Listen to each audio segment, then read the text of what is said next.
मन अति सुंदर देखना अब काफी ज्यादा इंटरेस्टिंग हो गया है। राधिका के सामने दिव्यम के दूसरी शादी का सच आते ही राधिका ने बहुत बड़ा फैसला ले लिया है। अब राधिका का दूसरा ही रूप देखने को मिलेगा। अब भोली भाली राधिका खुद को न्याय दिलाने के लिए दूसरा रूप ले चुकी है। राधिका को जैसे ही पता लगा कि रानी जो है वो दिव्यम की दूसरी पत्नी है, तो राधिका ने पता लगाया कि आखिरकार दिव्यम जी की दूसरी शादी किसने कराई है।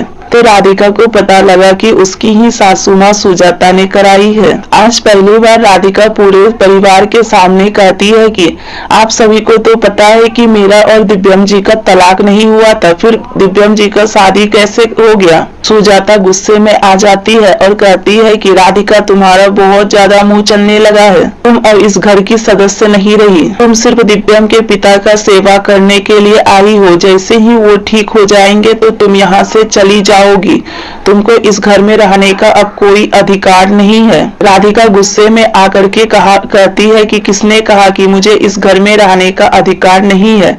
अभी मेरा और दिव्यम जी का तलाक नहीं हुआ है, मैं दिव्यम जी को तलाक नहीं दी हूँ। आज राधिका पहली बार अपने लिए आवाज उठा रही है। दिव्यम कहता है कि राधिका शांत हो जाओ, इस तरह से तुम पापा का सेवा कर रही है, मेरी पत्नी बनकर नहीं पापा का सेवा करने के लिए आई हो। मैं रानी से भले ही शादी कर लिया हूँ, लेकिन मैं उसको पत्नी के तरह नहीं मानता हूँ, इसलिए जैसी तुम हो वैसी रानी भी है। राधिका कहती है कि लेकिन दिव्यम जी आपको तो ये पता है ना, दूसरी शादी करना एक पत्नी को रहते हुए तलाक नहीं होते हुए गैर कानून है। दादी कहती है कि हाँ राधिका तो सही बोल रही है, अब जग्गू भी ठीक हो जाने वाले हैं और जग्गू जैसे ही बताएंगे कि मेरा ये हाल राधिका नहीं नकली राधिका की है तो दिव्यम राधिका से माफी भी मांगेगा। लेकिन सुजाता का तेवर शांत नहीं होता है और सुजाता दिव्यम और रानी का तलाक कराने के लिए भी राजी नहीं होती है। तो राधिका बहुत बड़ा कदम उठा लेती है।